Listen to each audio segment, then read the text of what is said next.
Hello, I'm going to show you a quick overview of how a service technician or someone out in the field would typically use the XactRate mobile app on an iPad or Android tablet while out on a call. This will give you an overall idea of what the software can do.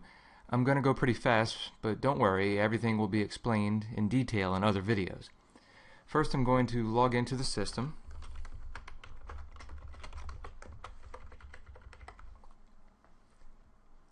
So the first screen that pops up here is today's schedule. These are the people on my list that I need to visit today. I could change the date so I could see what my schedule will be like in future days. But today we have these three clients. The entire client list is on the tablet, and you can see here that these three people are starred because they're on today's schedule. And underneath each client name you can see the reason for the call. Water dripping from drain pan, unit doesn't turn on, and AC not cooling. The 50 Fathoms Pet Shop right here also has a service agreement attached to their account. They have the gold level and it expired back in November. Let's use them as an example in this tutorial. If I click this icon over here, it'll pull up a map to how to get to the client. And if I tap anywhere on the client line, it will ask me if I want to start travel and diagnostic time. I'm going to click yes because I'm on my way to their business. And it opens a new ticket for me, and up here you can see it started counting the travel time. So let's pretend some time has passed, and I've arrived at the business, and I've looked at the unit and I've determined that the condenser needs a new capacitor. So I'm going to tap on this green plus over here, and I will pick the parts and supplies catalog, and I will choose the condenser category, and I will select capacitor, and I'm looking for a start capacitor that needs to be in this microfarad range here. So I'll click that, and I'll click products. And these three capacitors show up. I know I need a 125 volt capacitor, so I'll select this one here. I could have added that to the filter back here, and it would have given it to me right off the bat. So I'll hit the plus here. Now I'm going to add product and labor because I'm going to be putting this capacitor in now. And when it's added to the ticket, we have the description, the product item number, and the flat rate system says that this should take a half an hour of labor, and the total cost including labor with part markup is $83.64. So that is the cost to do the job, and I'm going to hit stop now because I'm done with the diagnostics, and it adds our minimum travel and diagnostic time charge on there. The company admin can configure how this works. It can either be based on actual time spent, or there can be a minimum charge. There's lots of settings you can use to tweak that. So for now, the total comes to $156.36. You can present this to the customer, and while you're at it, you can ask about the service agreements if they want to renew. I'm going to tap on service agreements, and it's going to show the three levels that this company offers. These were set up by the company admin.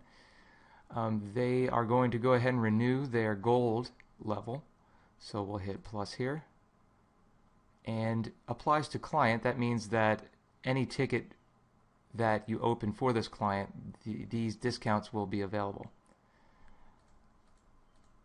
If I click on the service agreement itself, we see the different levels of what they're getting. They get a 5% discount on material, labor, and equipment.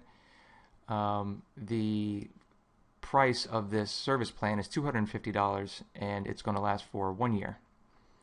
So I'll go ahead and add it. You can put notes in here like say it was only for unit A, and it's going to apply to the client, and there we go, it added it to the ticket, and now their total price today is $406.36. So we're going to have them sign it if they're okay with it. We tap the signature box here.